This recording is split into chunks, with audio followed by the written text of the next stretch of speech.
नमस्कार दोस्तों, स्वागत है आपका हमारे चैनल पर। आज हम बात करेंगे कंप्यूटर की विभिन्न पीढ़ियों के बारे में। तो चलिए शुरू करते हैं। हम आज जो कंप्यूटर देखते हैं, उपयोग करते हैं, वह कंप्यूटर की बहुत उन्नत किस्म है। प्रारंभ में कंप्यूटर ऐसे नहीं होते थे।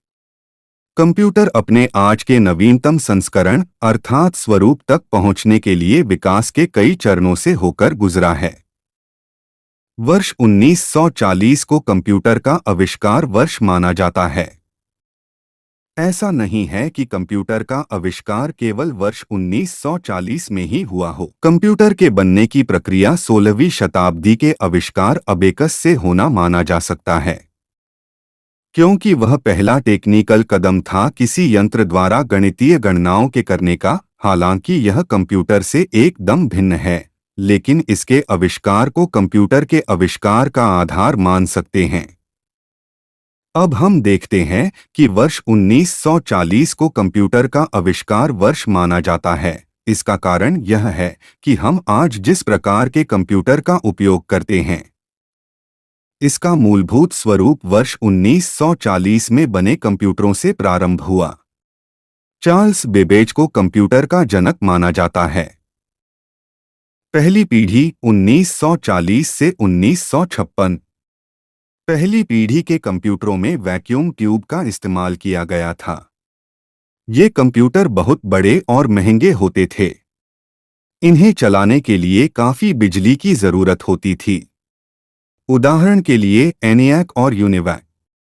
एक इसमें कंप्यूटर का मुख्य भाग जो सभी ऑपरेशन तथा कैलकुलेशन आदि का कार्य करता है, उसे बनाने के लिए वैक्यूम ट्यूब का उपयोग किया जाता है। दो इस जनरेशन के कंप्यूटर में मशीन लैंग्वेज अर्थात बाइनरी नंबर 0 तथा 1 का उपयोग होता था। तीन इन कंप्यूटरों में स्टोरेज डिवाइस के रूप में मैग्नेटिक ड्रम तथा मैग्नेटिक टेप का उपयोग किया जाता था। चार इनपुट आउटपुट डिवाइस के रूप में पंच कार्ड तथा पेपर टेप का उपयोग होता था।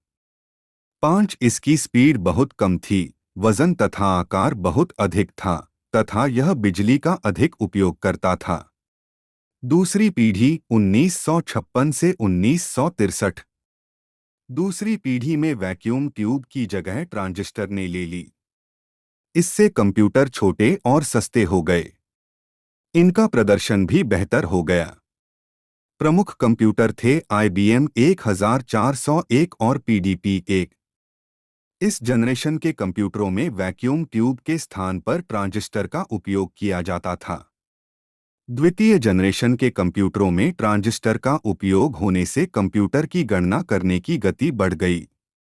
इन कंप्यूटरों में ट्रांजिस्टर का उपयोग होता था। इनमें असेंबली लैंग्वेज तथा हाई लेवल लैंग्वेज का उपयोग होता था। इसमें मेमोरी के रूप में मैग्नेटिक कोर तथा मैग्नेटिक टेप का उपयोग होता था। इनपुट तथा आउटपुट के लिए पंच कार्ड का उपयोग होता था। तीसरी पीढ़ी 1964 से 1971। तीसरी पीढ़ी में इंटीग्रेटेड सर्किट (आईसी) का इस्तेमाल हुआ। इससे कंप्यूटर और भी छोटे, तेज और सस्ते हो गए।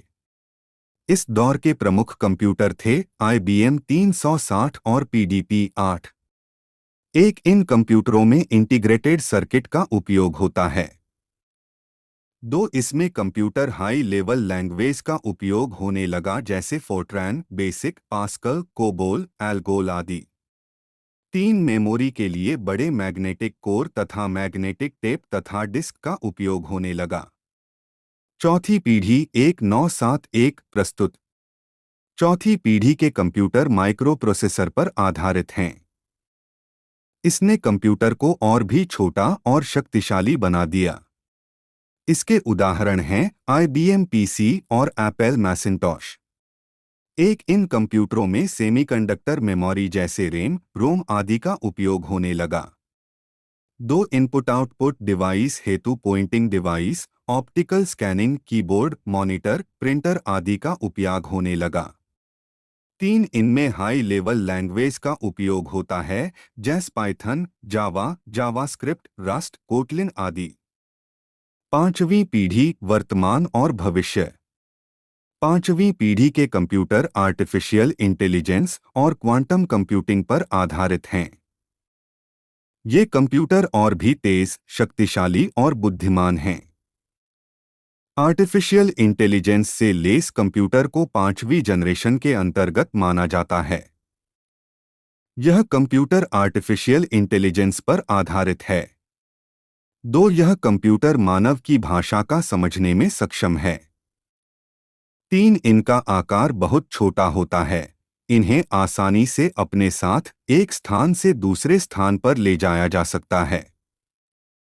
4, इनमें touchpad, touch screen, light pen, voice recognise, light scanner, printer, keyboard, mouse तथा मॉनिटर का उपयोग इनपुट आउटपुट डिवाइस के रूप में होता है।